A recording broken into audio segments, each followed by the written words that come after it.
Hi everyone, October 13th is Metastatic Breast Cancer Day, and I wanted to share a few key facts about metastatic breast cancer. Number one, only about 5 to 10% of people are diagnosed with stage 4 or de novo metastatic breast cancer at the time of their original diagnosis. The majority of people living with metastatic breast cancer were diagnosed with an early stage breast cancer and then had a recurrence. Number two, the statistic that is used all the time is that 30% of women, or 1 in 3 women diagnosed with early stage breast cancer, will develop metastatic breast cancer. And those statistics are fairly old. They do not reflect all of the newer treatments and newer medications that have come in the last 5+ years. And so I think we don't actually have that accurate information for what percentage of people with early stage breast cancer will develop metastatic breast cancer in 2024. We're really using older data. So if you have early stage breast cancer, I urge you to talk to your doctor to try to get a little bit of an estimate about what your risk is based on the treatments you receive, the stage of your cancer, the prognostic features. Unfortunately, sometimes it is hard to give that number. We can do our best with estimates based on statistics, but from clinical trials, but we know that everyone is individual and every cancer is different. So it's hard to say, well, your risk of recurrence is going to be this exact number. I kind of try more to estimate it, which I think is probably a little bit more accurate based on what we know. Number three, metastatic breast cancer is not always symptomatic. It's not always painful. And one of the challenges that we face is, how do we identify a recurrence in someone with early stage breast cancer? Now, the guidelines currently do not recommend surveillance imaging in someone with early stage breast cancer to try to pick up a recurrence.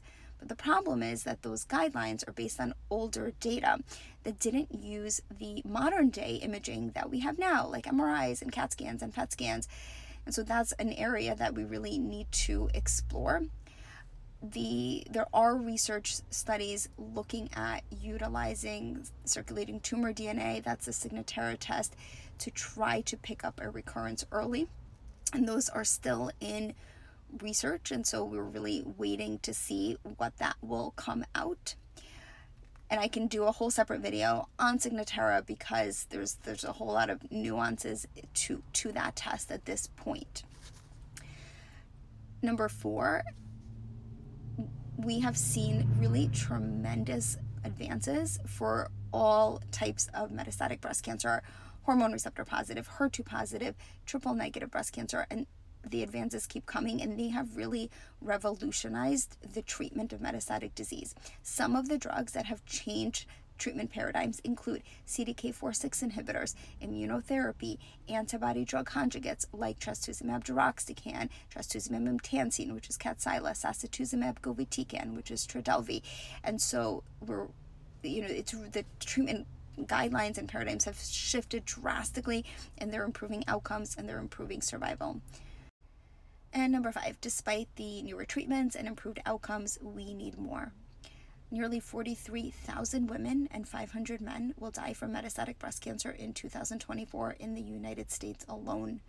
We need to continue to fight for improved outcomes, research that improves the quality of life for people living with metastatic breast cancer, and we need more research funding to MBC as a whole, because despite the fact that when we talk about people dying from breast cancer, they are dying from metastatic breast cancer only gets a small amount of research funding compared to all of the research funding that goes to breast cancer.